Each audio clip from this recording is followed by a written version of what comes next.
السلام علیکم ورحمۃ اللہ تعالی وبرکاتہ۔ منظری دواخانہ کے محترم ناظرین، آج ہم آپ کے سامنے کچھ ہدایات لے کر آئے ہیں۔ اگر آپ ان ہدایات پر عمل کرتے ہیں تو مردانہ کمزوری کا بہترین علاج کر سکتے ہیں۔ دیکھنے کو ملتا ہے کہ لوگ علاج کراتے ہیں لیکن انہیں کسی طرح کا کوئی فائدہ نہیں ہوتا، تو اس کی بہت ساری وجوہات ہوتی ہیں، بہت ساری باتیں ہوتی ہیں جن پر نہ تو معالج عمل کرتا ہے اور نہ ہی اس پر مریض عمل کرتا ہے۔ لہٰذا کچھ باتیں معالج کے لیے ضروری ہیں تو کچھ باتیں مریض کے لیے ضروری ہیں۔ معالج کے لیے ہدایات کا کرنا نہایت ضروری ہے اور مریض کے لیے ان پر عمل کرنا نہایت ضروری ہے۔ چلیے ہم اپنے ہدف اور اپنے مقصد کی طرف چلتے ہیں، اور اصل موضوع کو بتانے سے پہلے ہم آپ سے گزارش کریں گے کہ ہمارے چینل منظری دواخانہ کو سبسکرائب کر لیں، اور بات اگر اچھی لگے تو لائک شیئر ضرور کریں اور اپنے دوستوں تک ضرور پہنچائیں۔ بسم اللہ الرحمن الرحیم۔ مردانہ کمزوری کے علاج کا بہترین طریقہ۔ سب سے پہلے توجہ طلب بات یہ ہے کہ مردانہ کمزوری کا شکار افراد میں سے اکثر کو جو بھی نسخہ ملتا ہے بلا سمجھے سوچے بے دھڑک ہو کر استعمال کر لیتے ہیں، جس کا کوئی فائدہ نہیں ہوتا، اور مریض نسخہ بتانے والے کو گلہ کرتا ہے کہ تم نے نسخہ اچھا نہیں دیا۔ بعض اوقات تو بجائے فائدے کے نقصان بھی ہو جاتا ہے، اور یہ دیکھنے کو اکثر ملتا ہے۔ آئیے میں آپ کو مردانہ کمزوری کا علاج کرنے کا طریقہ بتاتا ہوں۔ ان ہدایات پر عمل کرنے کی آپ کوشش فرمائیے گا، اور پھر آپ دیکھیے گا کہ اس سے آپ کو بہترین نتائج اور بہترین رزلٹ آپ کو ملے گا۔ ہدایت نمبر 1، مردانہ کمزوری کے علاج کا طریقہ۔ سب سے پہلے آپ کو کیا کرنا ہے، تو یہ بات حکماء معالجین بھی سنیں اور سمجھیں اور پھر اس پر عمل کریں، اور پھر مریض حضرات بھی اس پر عمل کرنے کی کوشش فرمائیں۔ علاج جب بھی شروع کریں مردانہ کمزوری کا، اس کی ابتدا معدے سے کریں، یعنی سب سے پہلے آپ معدے کو دیکھیں کہ معدے کی کیا پوزیشن ہے، معدے کا کیا حال ہے، کیونکہ مردانہ کمزوری کی جڑ معدے سے بھی شروع ہوتی ہے، یعنی معدے سے ہی شروع ہوتی ہے۔ تو معدے کا کیا معاملہ ہے، یعنی قبض، بدہضمی، تیزابیت، کھانا کا ہضم نہ ہونا، بھوک کی کمی، وقت بے وقت کھانا، بسیار خوری، ان سب علامات کی موجودگی ہوتے ہوئے سب سے پہلے آپ ان امراض و عادات کا علاج کریں، اور یقین جانیں جب تک یہ ساری چیزیں موجود ہیں اور پھر آپ اچھے سے اچھا نسخہ استعمال کرتے رہیے تو پھر وہ نسخہ عمل آپ کا نہیں کرے گا۔ اگر آپ چاہتے ہیں کہ آپ کا نسخہ بہتر سے بہتر اور اچھے طریقے سے کام کرے تو سب سے پہلے آپ اپنے معدے کا علاج کیجیے۔ یہ سب سے پہلی ہدایت ہے۔ ہدایت نمبر 2، مردانہ کمزوری کے علاج کا طریقہ۔ معدے کی درستگی کے بعد جو سب سے پہلے آپ کو کرنا ہے وہ ہے ذکاوت حس۔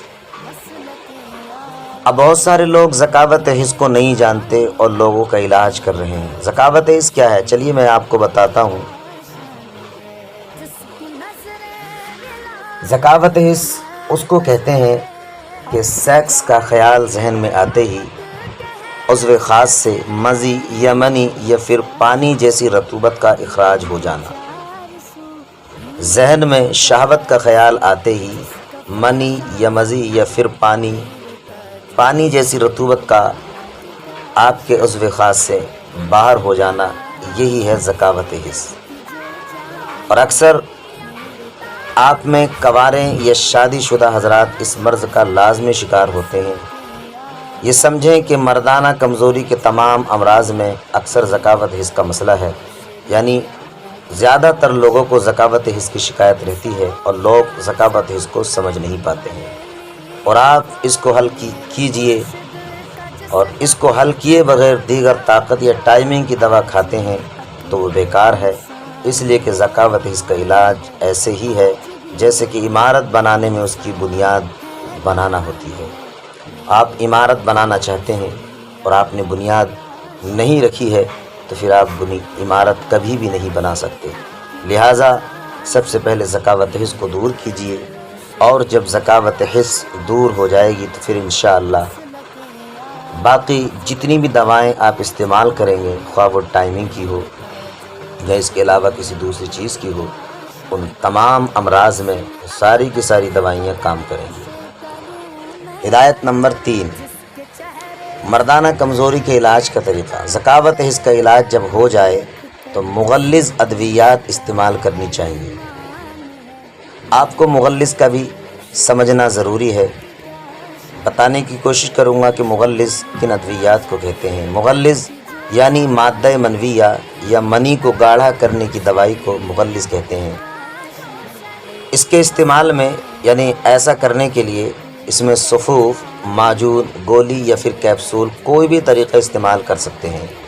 مردانہ کمزوری کے علاج میں مادے کو گاڑھا کرنے کا علاج اس لیے ضروری ہے کہ اگر مادہ گاڑھا ہوگا تو ہی جسم میں سے منی کا اخراج دیر میں ہوگا، یعنی اخراج منی میں وقت لگے گا، اور حمل کے لیے زیادہ دیر عورت کے اندام نہانی میں آپ کا مادہ منویہ ٹھہرا رہے گا، جس کی وجہ سے آپ کے یہاں بچہ پیدا ہونے کی جو ہے آشا یا امید کی کرن ظاہر ہو سکتی ہے، ورنہ تو پھر آپ جو ہے سب کچھ کر سکتے ہیں لیکن آپ کے اندر بچہ پیدا کرنے کی صلاحیت نہیں ہوگی۔ ہدایت نمبر 4، مردانہ کمزوری کے علاج کا طریقہ۔ مادہ کا پتلا پن کا علاج کرنے کے بعد اگر قدم عضو خاص کو طاقت دینے والی ادویات کا استعمال ہے، اس کے لیے آپ اندرونی و بیرونی طور پر دونوں طریقے استعمال کریں۔ اندرونی طور پر صفوف، معجون، گولی یا پھر کیپسول اور کوئی بھی کھانے والا نسخہ استعمال کر سکتے ہیں۔ جب آپ اپنے آپ کو اندرونی طور پر فٹ محسوس کریں تو بیرونی علاج کی طرف آ جائیں۔ بیرونی علاج کیا ہے تو بہت سارے لوگ یہ نہیں سمجھ پاتے ہیں اور جس طرح سے بھی میسر ہوتا ہے وہ علاج کرنا شروع کر دیتے ہیں، جس سے فائدہ کم اور نقصان زیادہ ہوتا ہے۔